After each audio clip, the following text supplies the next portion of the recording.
here in Memphis and Northeast Missouri. We have several wonderful people here that are going to give a few words before we do the ribbon cutting and go inside and tour. So, I don't know who, Sam, would you like to go first? Is that? Where would you like to go?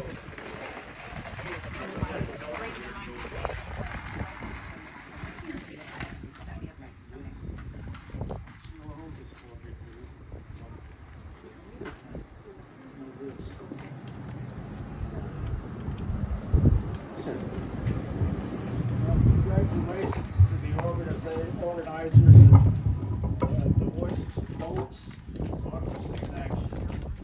It's an honor for our community to host the Smithsonian exhibit. It's my privilege to serve the people of Northeast Missouri in Clark, Knox, Lewis, Schuyler, and Scotland County as District 1 representative from 1999 to 2003. I had the opportunity to develop the actual principles of democracy in Jefferson City. Not only in the General Assembly, but also I spent most of my life teaching history in the classroom. Bettina Dodge, site manager for the event, said, and I quote, "Hosting this event gives us the opportunity to celebrate not only the national story of democracy, but also the many ways our friends and neighbors continue to keep democracy alive right here at home." Would you like me to start over? I encourage you to take advantage of the exhibit and all the activities that have been planned in conjunction with the Smithsonian's Museum on Main Street National Traveling Exhibit.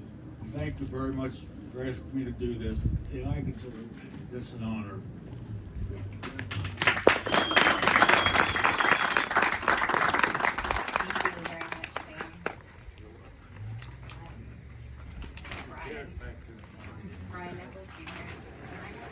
Brian is with Congressman Graves' office. Thank you, Bettina. Hey, it's good to be here this afternoon on behalf of Congressman Graves. This is a great opportunity, certainly for Memphis, certainly for Northeast Missouri. What a neat feature to bring here, and of course all of the hard work that's gone into this on behalf of the RPC. I know that they have done a lot of work, and certainly Bettina has worked very tirelessly to get this here. And so I brought my fifth grade daughter with me, and so this is also neat for her, and obviously for the school kids around, also the school kids around the area to come here. So she just started social studies this year, and they're actually talking about a lot of the things that are featured on those displays, and so I don't know, maybe she'll get some extra credit, but it is a neat deal. I had to laugh there. I may have ducked my head in already, and there's a headline in there that says Congress in chaos, and I had to chuckle at that. I had to look at what year the headline might be from, but nonetheless, Congressman Graves was proud to write a support letter for this display to come here to Memphis, and so again, on behalf of Congressman Graves, congratulations on bringing this here. So thanks.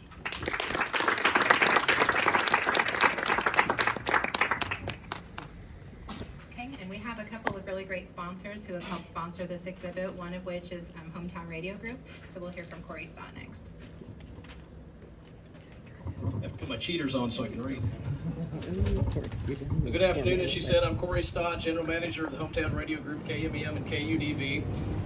The Hometown Radio Group is proud to support the Voices and Votes Democracy in America exhibit from the Smithsonian. First, I want to recognize and thank Bettina Dodge back here for spearheading this effort. I know there's a lot of people involved, but she's been the lead in bringing this once-in-a-lifetime opportunity in Memphis. I want to thank everyone else who's volunteered and worked to make sure that we get this great undertaking come to fruition. And finally, I want to thank Bettina for giving us at the Hometown Radio Group an opportunity to be involved in this great program. It just seems natural and fitting for us to be involved in this, given that two of the key themes of this exhibit are giving a voice to everyday citizens and being actively engaged in our local community. Ever since Sam Berkowitz over here recognized the absence of and a need for locally broadcast news and information in our community, and he brought KMEM radio to life in March of 1982, the stations of the Hometown Radio Group have worked to serve both of those themes. Our live community affairs programs such as Coffee Break on KMEM and our Community Connections program on KUDV have provided a platform for many of you to be able to speak publicly to a larger audience about issues that are important to all of us.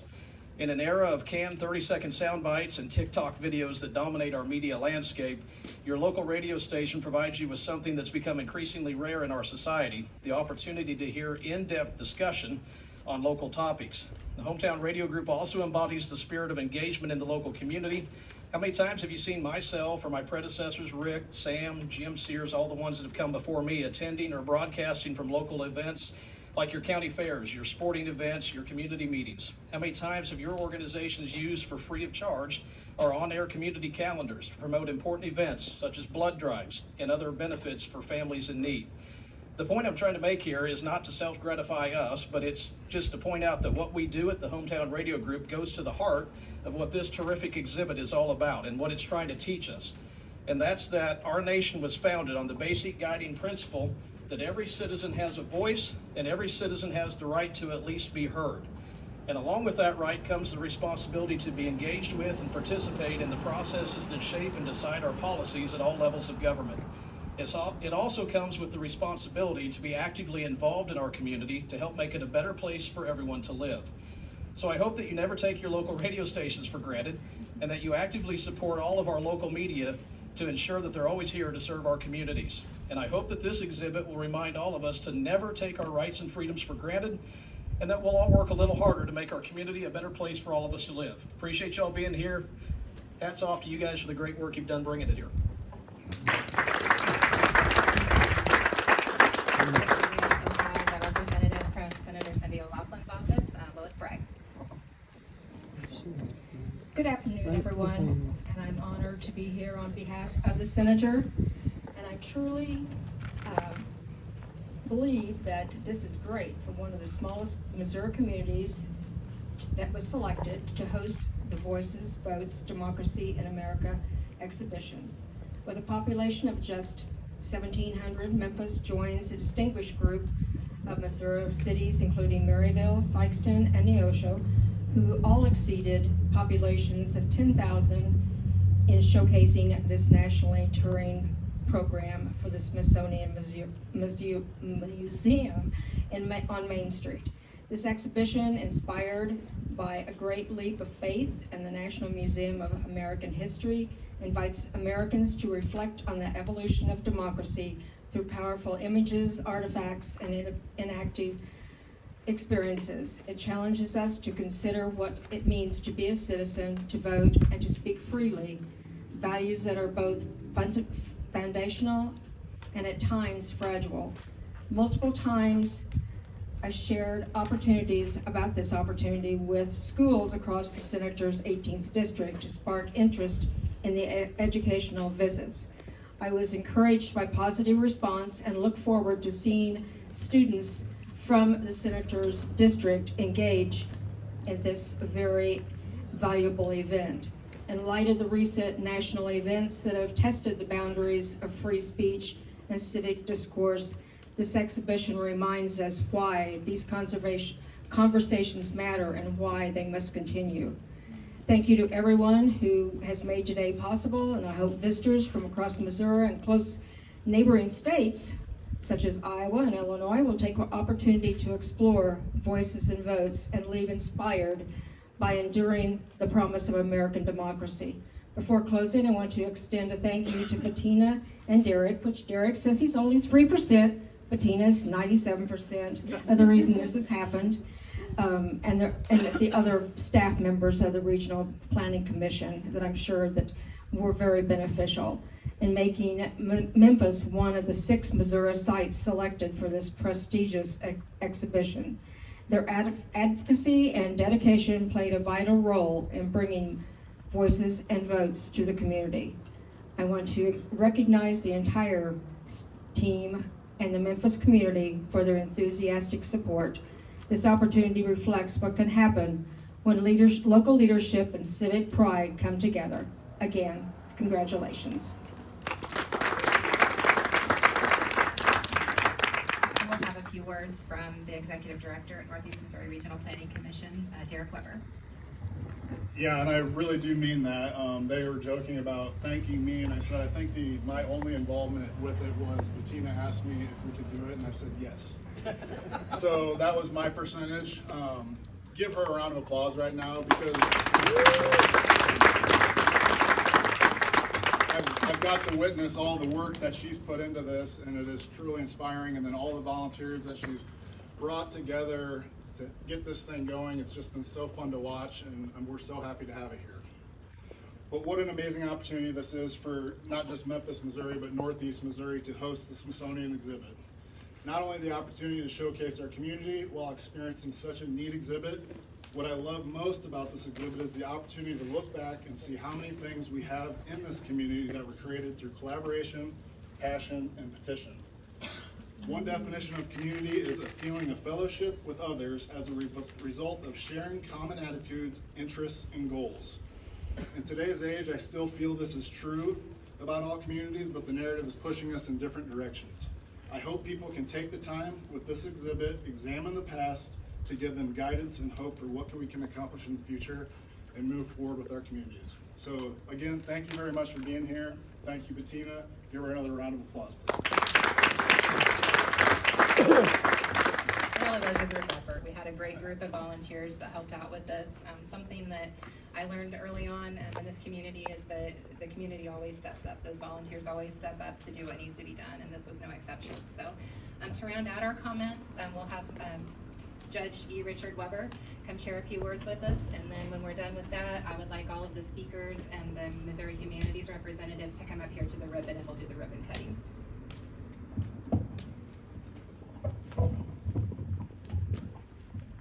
Okay, maybe this is gonna work. I have been a supporter of the Smithsonian Institution for many years. This is a copy of the most recent book magazine that I received just this last week. And I mention this because when I heard news that Memphis was somehow connected with the Smithsonian Institution, I thought, well, here we go again, getting Memphis, Missouri confused with that other city in Tennessee. And then I heard from Bettina, and I thought, well, wow, you know, how there were 6 counties, or 6 cities, small town in all of Missouri that were selected for this project. 6. Memphis is one of 6. How proud you two must be to think that this could happen. And so I just so delighted. I went through the exhibit a few minutes ago, and it just got chills as I was taken around to see all of the exhibits and those relive the history that I personally experienced, and it was wonderful. When I was trying cases, I was in over 63 counties in Missouri. Think about it. America is changing, and I've heard that for 70 years. America's changing. Well, of course, it has to. But the changes that are coming about are transitioning, I think, from the major cities in Missouri to rural America. We know what life is like living in Memphis, Missouri, in this community where people care about each other, where there's kindness, where there's, where there's debate, but it's respectful. Life is good in rural communities. In the major cities, crime is totally out of control. I mean, you hear about this is going to work and that's nothing works. I've had 2 blowouts on my car over there, hitting potholes in St. Louis. In St. Louis, you can't go anywhere you want. You have to plan ahead because in some places you're in imminent danger of being shot. It's just a matter. It's just a life routine.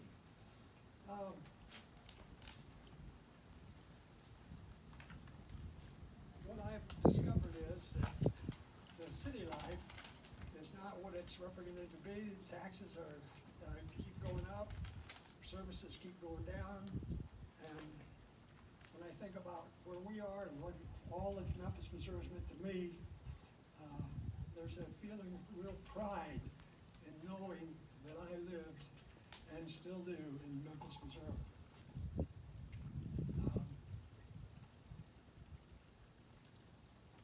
I believe these exhibits will do several things. It will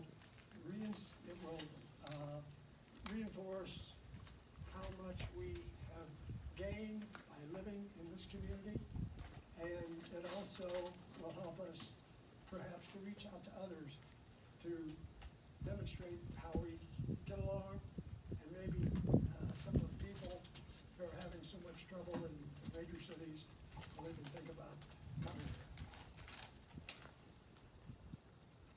I do so much appreciate everything that the two of you have done to make this possible. It's just remarkable as you go through those exhibits in there to see how massive it is and how much we have been a part of it. So thank you, thank you, thank you. I really appreciate having the opportunity to come see some friends I haven't seen for a long time and share with you all everything that's inside. Thank you so much.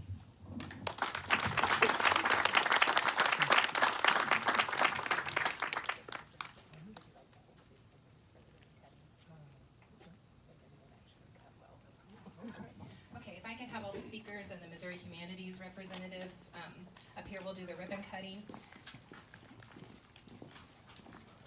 Okay. Once we do that, the exhibit will be open inside for viewing. When you come in, we do have a life-size cutout of Ella Ewing who has a welcome message for you for the exhibit, so if you want to stop, and we'll play that for you as you come in as well.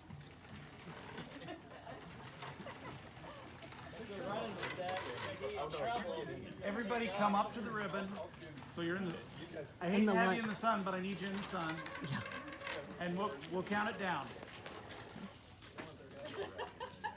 Okay, gotta wait for Bettina. Gotta get Get in there, Bettina. Standing behind Derek wasn't working.